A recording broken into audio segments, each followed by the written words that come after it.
मेरी आंखों ने एक अजीब व गरीब मंजर देखा कि मैं खौफ से चंद कदम पीछे हट गई। गुड़िया का चेहरा बहुत ख़राब था। ऐसा लगता था कि किसी बच्चे ने मुख्तलिफ रंगों के मार्कर से गुड़िया का चेहरा ख़राब किया हो। उसकी आंखें बंद थी, लेकिन एक लम्हे के लिए मुझे यूँ महसूस हुआ कि गुड़िया ने मुझे आंखें खोलकर देखा हो। उसकी आंखों से एक लम्हे के लिए तेज़ रोशनी निकली हुई दिखाई दी थी मुझे।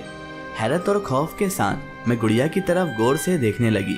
मुझे अपनी आंखों पर यकीन नहीं हो रहा था कि क्या वाकई में मैंने इसी गुड़िया के अंदर कोई रोशनी देखी थी। समझ नहीं आ रहा था कि ये सब क्या हो रहा है। जब थोड़ी देर गुजरी और दोबारा कोई ऐसा वाकया रूनुमा ना हुआ तो मैं उसे अपना वहम समझकर दोबारा अपने काम में मशगूल हो गई। हाथ बढ़ाकर मैंने गुड़िया को उठाया तो हैरान रह गई। बज़ाहिर आम सी नजर आने वाली गुड़िया बहुत वजनी थी, यानी बहुत भारी थी। उसे एक हाथ से उठाना मुमकिन न था। हिम्मत की जमा करके मैं उसे दोनों हाथों से उठाने लगी। दोनों हाथों से उसे उठाया और अपने थैले में डाल दिया। दिल ही दिल में खुश हो रही थी कि अगर कबाड़िए को गुड़िया पसंद आ गई तो मुझे इसकी अच्छी कीमत दे देगा। मेरे कचरे वाला थैला काफ़ी भर चुका था, इसलिए आज मैंने कबाड़े के पास जाने का फैसला कर लिया था। उस वक्त मेरी हैरत की इंतहा न रही जब थैले में से गुड़िया गायब थी। मैंने उसे बहुत तलाश किया, लेकिन उसे नहीं ढूंढ पाई और वह ना मिली। मुझे बहुत मायूसी हुई। मुझे उस गुड़िया की अच्छी कीमत मिलने की उम्मीद थी, लेकिन जब कबाड़े वाले के यहाँ पहुंची तो गुड़िया ही गायब हो गई। मेरी सारी उम्मीद पर पानी फिर गया था। जब गुड़िया ही थैले में बरामद ना हुई तो कबाड़िए को मुझे क्या सामान देना था, और मेरे जो बचे हुए सामान की कीमत इतनी ज़्यादा भी नहीं थी। कबाड़िए ने सामान की कीमत अदा की और मैं अपना खाली थैला उठाकर घर की तरफ चल पड़ी। मैं अपनी मखसूस रफ्तार से आगे बढ़ रही थी जब अचानक ही मुझे महसूस हुआ कि हाथ में पकड़ा हुआ थैला काफ़ी वजनी हो चुका है। शायद कोई सामान रह गया है, ऐसा मुझे लगने लगा। बेदिली से मैंने सोचा और अपना सफ़र जारी रखा। शाम का अंधेरा फैलने लगा। कुछ देर पहले ही मैं घर वापस लौट आई थी जब हस्बे मामूल अम्मा मेरा इंतज़ार कर रही थी। सारे पैसे लाकर अम्मा के हाथ पर रख दिए। एहसान मन नज़रों से अम्मा मेरी तरफ देखने लगी। मैं अच्छी तरह से जानती थी कि घर में खाने पीने का सामान ना होने के बराबर है। अम्मा खुश हो रही थी कि वह इन पैसों से घर का सामान खरीद लेंगी। मेरी ज़िंदगी की इंतहाई बेजार कुन ही गुजर रही थी। सुबह से शाम तक कूड़ा करकट के ढेर में मुझे कचरा बरामद करना रहता था और चीज़ें तलाश करके अपने थैले में भरती रहती और शाम को घर आती और खाना खाकर सो जाती। सुबह उठकर दोबारा रोज़मर्रा के काम पर निकल जाती। मैं एक पुरसुकून ज़िंदगी गुजारना चाहती थी, जैसे आम औरतें अपने घरों में रहकर गुजारती हैं, लेकिन मेरे लिए ऐसा मुमकिन न था। रात का न जाने कौन सा पहर था जब कमरे में किसी की मौजूदगी का एहसास मेरी आंखें खोल देता है। मुझे यूं महसूस हो रहा था कि लाल अंगारा दो आंखें मुझे मुसलसल देख रही हैं। नींद में ही इस एहसास की वजह से मैं उठकर बैठ गई और झोपड़ी में इधर उधर देखने लगी। अम्मा आराम से सो रही थी। मुझे अभी भी ऐसा ही महसूस हो रहा था कि कोई बहुत गुस्से से मुझे देख रहा है और मेरी तरफ ही घूरे जा रहा है। ये एहसास मुझे हो रहा था, लेकिन मुझे अपने आसपास कोई दिखाई नहीं दे रहा था। अपना वहम समझकर सर झटक दिया और दोबारा सोने की कोशिश करने लगी। सोने के दौरान मुझे यूं महसूस हो रहा था कि कोई हमारे कमरे में घूम रहा है, लेकिन नींद भी ज़ेरे असर थी, इसलिए पहले भी एक बार अच्छी तरह देख चुकी थी, लेकिन कोई भी दिखाई न दिया था, इसलिए उसको सिर्फ अपना वहम ही समझा।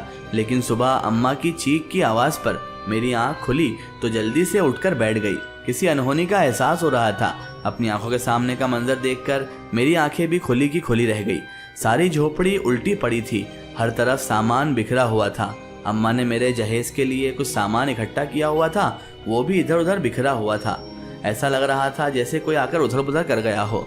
रात को हमारे घर में चोर घुस आए हो, मुझे तो ऐसा लगा। अम्मा ने खौफजदा और परेशान नज़रों से मेरी तरफ देखते हुए कहा, कमबख्त तो तूफान आ गया है, चोर घुस गए हमारे घर में। तो ऐसे संजीदा हालात में भी मुझे हंसी आ गई। तुम तो ऐसे हंस रही हो जैसे मैंने तुम्हें कोई लतीफ़ा सुना दिया हो। इसमें हंसने वाली कौन सी बात है? घर की हालत तुम्हें नज़र नहीं आ रही? मेरे हंसने पर अम्मा को शदीद गुस्सा आ गया था और वो मुझे डांटने लगी। मुझे इस बात पर हैरत भी हो रही है और हंसी भी आ रही है। आखिर ऐसा कौन था जो हमारी इस गरीब झोपड़ी में चोरी करने की नीयत से आ गया? बेचारा शर्मिंदा होकर चला गया होगा हमारी इस झोपड़ी में से। हमारी झोपड़ी से वैसे भी चोर को क्या मिला होगा। अपनी हंसी कंट्रोल करते हुए मैंने मजाकिया अंदाज से कहा। मेरी बात सुनकर अम्मा के होठों पर भी मुस्कुराहट आ गई थी। कहती, तुम तो बहुत बड़ी पागल हो। बिल्कुल ठीक तो कह रही हो, लेकिन पागल हो। इस हालात पर भी हंस रही हो। चोरों को हमारी झोपड़ी से कुछ मिला या नहीं मिला, लेकिन हमारे लिए तो मुसीबत खड़ी कर गए ना वो। अम्मा ने मुस्कुराते हुए कहा। उनका इशारा मुझे समझ आ गया था। ये सारा फैलावा समेटना पड़ेगा अब। आप नाश्ता बना दें अम्मा, मैं जब तक के आपके साथ मिलकर ये सब सामान अपनी अपनी जगह पर रख दूंगी। हंसते हुए मैंने कहा और मुंह हाथ धोने के लिए झोपड़ी से बाहर आ गई। मुझे अभी तक रात वाले मनाजिर याद आ रहे थे। अगर मेरा वहम था तो मुझे बार बार क्यों महसूस होता था कि कोई इंतहाई गुस्से से घूर रहा है। नींद में मदहोश मुझे इस बात का एहसास भी हो रहा था कि झोपड़ी में कोई हलचल हो रही है, लेकिन मैंने इस पर कोई खास तवज्जो नहीं दी।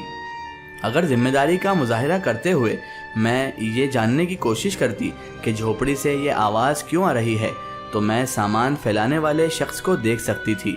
न जाने क्यों मुझे अजीब सी कैफियत का एहसास हो रहा था।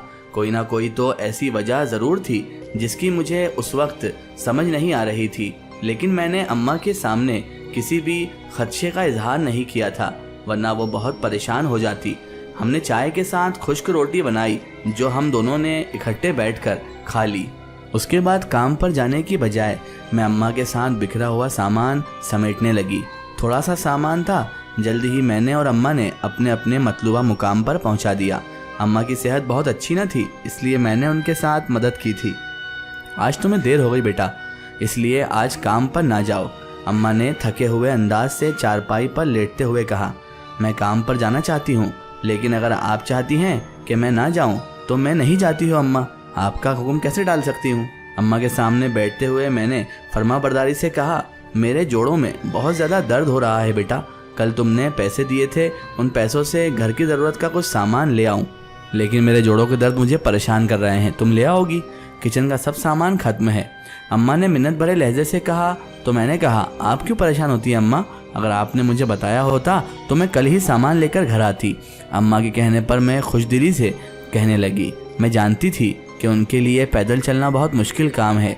मैंने कहा, अम्मा आप आराम करें और पैसे मुझे दे दें, मैं सामान ले आती हूँ। मुस्कुराते हुए मैंने कहा। उन्होंने पैसे दिए तो मैं सामान लेने के लिए घर से निकल पड़ी। हमारी बस्ती बहुत निचली जगह पर मौजूद थी। बाजार तक आने के लिए ऊंचे नीचे रास्ते पर चलकर आना पड़ता था और मैं हमेशा ही थक जाती थी। बस्ती से थोड़ा हटकर घने दरख्त लगे हुए थे। शाम के बाद अक्सर हमारी बस्ती के बच्चे यहाँ खेलते हुए दिखाई देते थे, लेकिन इस वक्त ये जगह बिल्कुल सुनसान थी। कोई भी दिखाई नहीं दे रहा था। अपने ख्यालों में मगन मैं अपने रास्ते पर चल रही थी जब अचानक ही मुझे झाड़ियों के बीच से किसी की मौजूदगी का एहसास हुआ और मेरे आगे बढ़ते हुए कदम एकदम से रुक गए। इसका एक स्टोरी हम देखेंगे इसके अगले पार्ट में। अगर आप भी अपनी ज़िंदगी कोई सच्ची कहानी या फिर अपनी कोई स्टोरी हमारे चैनल से शेयर करवाना चाहते हैं, या आप चाहते हैं कि आपकी रियल स्टोरी हम अपने चैनल से शेयर करें, तो हमें कांटेक्ट करें हमारे फेसबुक और Insta page my story book पर। फेसबुक और इंस्टा पेज पर हमसे जुड़ें और हमें अपनी स्टोरी ज़रूर शेयर करें।